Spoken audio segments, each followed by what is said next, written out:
In today's video, we are recapping everything I made in the month of April. Hi, if you're new here, my name's Alisha. I'm a wife, mom, middle school home ec teacher by day, and a sewing content creator by night.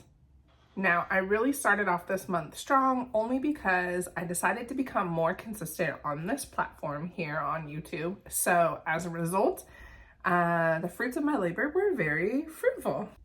And just to keep it real, the first week of this month of April was spring break, and I got a 10-hour plus day of sewing thanks to my husband. So I would say that this month was a little bit out of the ordinary, just a smidge. But because consistency is the word of my year for 2026, I didn't want to...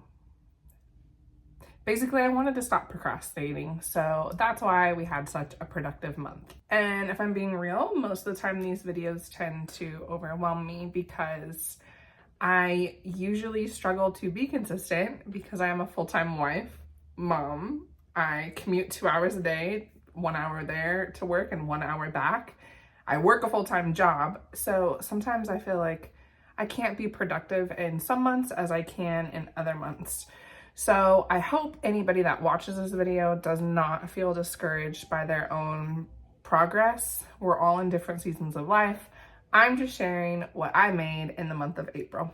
All right, so the first one I'm gonna start off with, I haven't documented yet. I just feel a little bit winter white, we shall say. You can see I am like basically translucent on screen, or transparent is the word. I don't know. I'm always messing up words when I'm filming because it's just, yeah. But this first make, I did not document. I have not taken photos in. I will eventually when I have a little bit more of a tan, and it's a little short. So I had an issue that I ran into when I was making this one. So the issue was that I didn't really realize that I had only purchased a half a yard in each one of these colors. So I definitely showcased this fabric when I was doing my spring sewing plans, but when I actually went to go cut it out, the stripes ran horizontally and not vertically, which meant that this was the length that I was going to get if I wanted it to have vertical panels. So this is very much a mini skirt. It's not work appropriate for sure. Will be very cute in the summer. It's not super short where like, oh my gosh, no, it's just not appropriate for work. It's definitely above the knee. So this is the Sandra skirt, a mini version with the panels. And so I did the same construction method that her video tutorial, Sydney Graham's video tutorial shares. So everything has French seams. I opted not to put pockets in this view just because it is so mini and the fabric is a little bit heavy and dense. And so I didn't want pockets to continue to bulk it up. So once it's summer break, I'll definitely be wearing this, probably with like a cute little white tank top.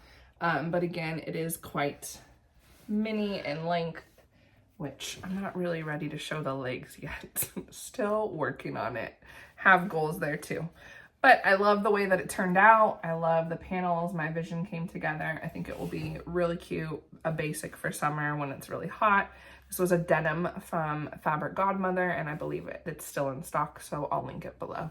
Next to make for April was my Chloe dress. So again, I documented this in my 10-hour sew-a-thon.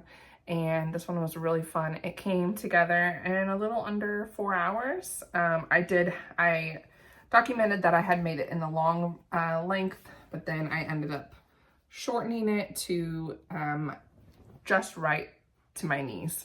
So it's not necessarily mini, not midi, knee length. But I love this dress. I've already worn it to school twice. The students loved it when I was at the door. They're like, oh my God, I love your dress. And I was like, thanks, I made it. So they get really excited when I am making garments and wearing them. It gets them excited for our sewing unit. So this was the Chloe dress. The fabric, again, is linked on my sewing plans page, but here's a close-up view of it. All embroidered. The hardest process was turning these straps inside out with that embroidery. You can see there, it was not pleasant. And that's why I think the dress took 3 hours, was all the turning of the straps were a nightmare. All right, this video just got posted from this make last week. So this is the bandana tutorial skirt that I had made this month, and so I made it with all the scrap bandanas that I had lying around. Again, this is a version of Sydney Graham's Sandra skirt, and then with a couple hacks, like I increased the length of the waistband so to have a thicker waistband. So instead of an inch, it's an inch and a half. Again, these were all the leftover bandanas I had, so it's not really color cohesive.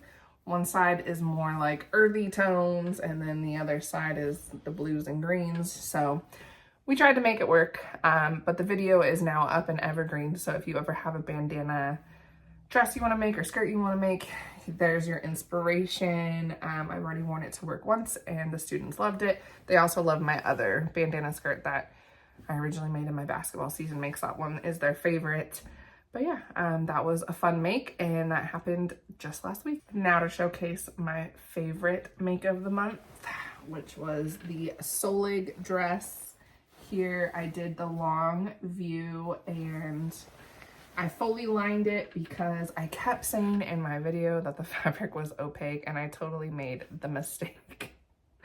It is so awkward when you're filming and then you mean one thing, but you say another. And so this fabric was very sheer, not opaque. And so in order to make it opaque, I needed to add a full lining. So I added a full lining, which the pattern itself doesn't have a lining.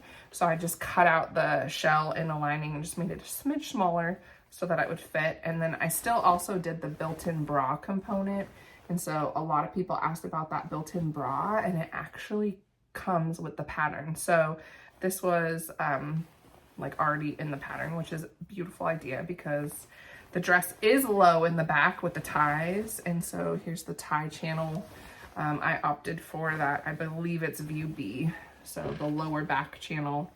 And so you definitely need that built-in bra, and then there's the built-in bra, but then you also have the lining from that I added in there to make this dress fully lined, because the fabric was sheer and see-through, and I'm not ready to have my body be seen like that postpartum. So this dress looked really good. I wore it on Easter Sunday, both to church and then our Easter Sunday festivities with family, and I loved it. It was perfect, even though it was lined in a light cotton. This fabric was also wasn't very heavy. I know it looks heavy with all the embroidery, but it wasn't. I felt very comfortable. I wasn't super hot. And so I love this one. And I know as I continue to lose weight postpartum, because now that is a massive focus of mine, I know that I'm going to be able to adjust it with the straps, and then eventually I can bring it in. And so I love this fabric. Again, it's linked on Etsy. My original inspiration was from Fabric Godmother, where it was the first place I saw it. And then I scooped it up on Etsy because they had sold out of it very quickly on Fabric Godmother. So that's 3 makes from my spring list that I originally said my spring sewing plan. So I made 3 out of the 6 plus an extra bandana skirt. So I made 4 garments total this month. And I dabbled with my daughter's first quilt block, and that video just released last week. So without further ado, here is the first block. If you missed the video, I am making my daughter a quilt. I've never quilted before, so this was my first attempt at a quilt. It's not your standard quilt, I guess. I don't even know how to talk in quilting language, to be honest, so I might say the wrong thing. But I feel like this is more of an artistic quilt with all the curves and lines, and because the blocks are hand-drawn, so you can see here, the blocks are all hand-drawn, and so the designer does a really good job of coming up with these beautiful artistic quilts. And so, yeah, it was my first attempt at a block of a quilt, and the backside is so crazy. You can see all the stitching, how it came together. And so I wasn't sure how long it was going to take. And to be honest, the hardest part was prepping all of the cutting and all of the pieces, which you can see in my last video, which is sewing my first quilt. But that was the hardest part. So every night I usually come home and spend about 30 minutes a night just on sewing projects, just so I can get things done and be consistent. And I found that when I prepped 3 or 4 blocks at a time, yeah, I sewed 4 blocks of the quilt this month. So I thought I was gonna do like 1 block a month. No one told me how addictive quilting is. Why didn't you guys tell me? Why did no one write that in the comments? So I'm officially a quilting addict now, and it's like an itch I have to scratch. Like I just want to come home and finish the quilt. So there's 16 blocks total, and I finished 4 this month. So I haven't shared these on social media yet. So here are the 4 quilt blocks that I made. That's quilt block number 2. This is quilt block number 3. Again, no one told me how addicting this process was going to be. And the more I do, the more I want to continue. So it's turning out so beautiful. I love the colors. I'm so happy with the fabric colors. Again, it's the watercolor woven bundle by Fabulism. And I cannot wait to finish this quilt. So I have the first 4 finished. I love it so much. I'll put a video here next of them all side by side. So this is the block 1, 2, 3, 4, and now I'll move down a row and go 5, 6, 7, 8. I really want to get this whole quilt done by my daughter's 2nd birthday, which is now in 5 months. And so I think that's going to be very doable.